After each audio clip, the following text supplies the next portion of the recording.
A warm welcome to you. This is Victor Zametz, retired lawyer from Sydney, Australia. I have been investigating the afterlife now for nearly 20 years, and I can tell you with absolute certainty that there is an afterlife. I put this evidence, 22 areas of afterlife evidence, on the internet 8 years ago.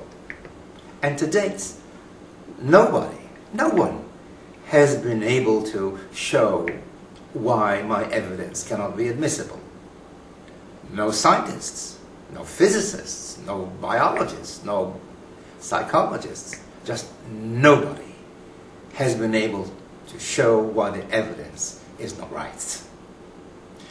Now, with religion and the afterlife, there are 4 things for you to know. Number 1 is where a person who is religious, but this person is open-minded. This person would be the reasonable, average, decent, honest person. And on crossing over, he or she will be met by the loved ones to take her onto the realm of the light. Number 2, this is where a person has fixed, inflexible, rigid religious beliefs and who is also closed-minded. This kind of religious person, on crossing over, creates his own hollow heaven, we call it. It's not the realm of the lights, it's not the lower realms, but it's a special place. And others, like him, will join him and continue to practice their religion as they were when they were on earth. But consistent with the law of progress, sooner or later, these people eventually make it to the realm of the lights. Number 3, this is where a person has definitive beliefs what's going to happen to him on crossing over, and then does not happen. It doesn't happen. So fear sets in and they get stuck in the astral level. Now, Silver Birch tells us of a case study where he with other rescue team spirits went to try to help this person. Incidentally, he was a Christadelphian. And they told him, well, come with us. Your vibrations are high enough for you to go to the realm of the light. And he said, no. I was taught to stay here and only Jesus will come and take me away. They said to him, that's not going to happen. They said, no, I'm going to stay here. So that situation could last for a few hundred years, even longer. But again, that person will eventually realize what's happening when he starts to ask questions, and eventually he will make it to the realm of the light. Now, number 4 is a very serious one.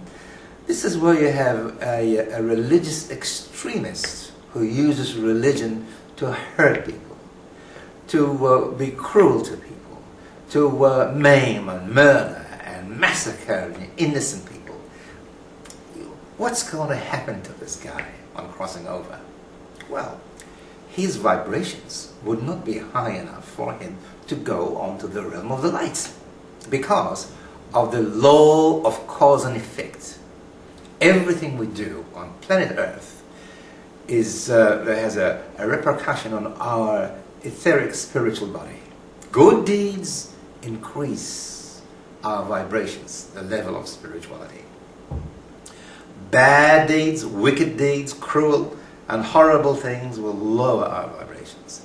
So, on crossing over, that person with low vibrations, with religious extremists, right?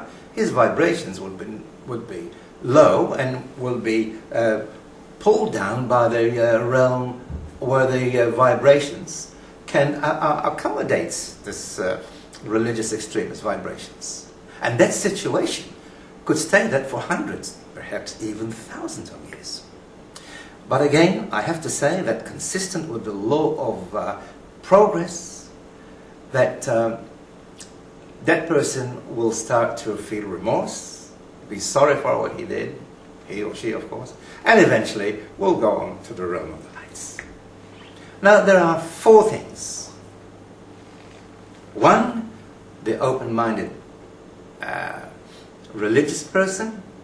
Secondly, the one with a closed mind, one who has rigid, inflexible beliefs, who stays in the hollow heaven. Thirdly is that person, religious person, with fixed ideas of what's going to happen to him when he crosses over, and that doesn't happen. And number 4 is the extremist, the religious extremist. 2 other things I have to mention. There is the law of cause and effects. That is, you reap what you sow. No one on earth has powers to change this law. This is a very important law. This is about cosmic justice. Right? And secondly, the law of progress, where everything in the universe is evolving, even our minds, even our spiritual bodies. Now, all my evidence I put in this book. A lawyer presents the case for the afterlife. And you can study this and access this. I'll give you the URL for this at the end of this video clip. Until next time, this is Victor Zamet.